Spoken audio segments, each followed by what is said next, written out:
سلامونه ستړي مشئ، وخت مو په خیر. پام وکړئ د ایران ټي وي یوټیوب چینل څخه د نن ورځې تازه او مهمو خبرونو ته. ایرانی چارواکي وایي چې د هرات باشیدان بند په ایران کې د میلیونونو کسانو ژوند اغېزمنوي.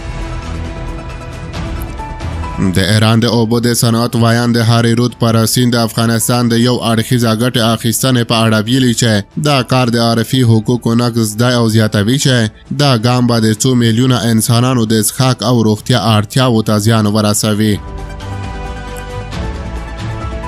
عیسی بزرګزاده د ایران د صدا او سیمه له خبریال سره په خبرو کې وویل چې د هاري رود پر سرحدي او ګډې حوزې د باشیدان بند جوړول د دغه سیند طبیعي بهیر کموي چې له امله د ټولنیزو او چاپیریالي زیانونو په ګډون د مشهد ښار د څښاک اوبه جدي زیانمنوي.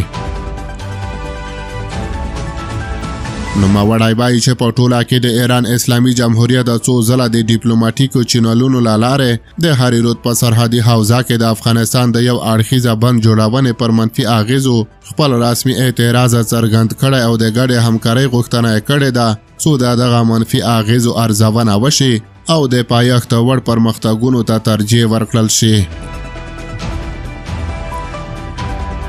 دغه ایرانی چارواکی وایي چې د هاري رود اوبو حوزې اوسیدونکي په دواړو هیوادونو ایران او افغانستان کې د دغه سیند له طبیعي جریان څخه له ډېرو کلونو راهیسې ګټه اخلي. د نوموړي په وینا دا یو اړخیز اقدام نه یوازې د څو میلیونو خلکو د څښاک او روغتیا اړتیاوې اغېزمنوي بلکې چاپیریالي زیانونه هم پراخوي.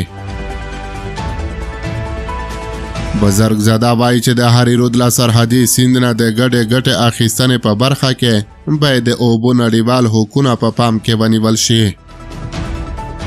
نوموړي د افغانستان اسلامي امارت سره د باشیدان او سلما بندونو په اړه مذاکراتو ته تیاری ښودلی. او وروستی خبر دا چې د افغانستان د بهرنیو چارو وزارت سیاسي مراسل شیر محمد عباس ته نږدې افغانستان کې د آذربایجان له سفیر الهام احمدوف سره لیدنه وکړه. د افغانستان د بهرنیو چارو وزارت وایي په دې لیدنه کې ښاغلي ستانکزي قزاقستان کې د دغه هیواد د الوتکې لوېدو له کبله د آذربایجان سفیر ته د تسلیت مراتب وړاندې کړي او په سیاسي اقتصادي او ټولنیزو برخو کې د دوه اړخیزو اړیکو پر پیاوړتیا ټینګار کړی. ورته مهال ښاغلي محمدوف د دغه هیواد د الوتکې لوېدو په تړاو د اسلامي امارت د غمرازۍ او تسلیت څخه مننه کړې او ویلي دي چې هیواد د افغانستان سره د اړیکو پراختیا ته لیواله دی.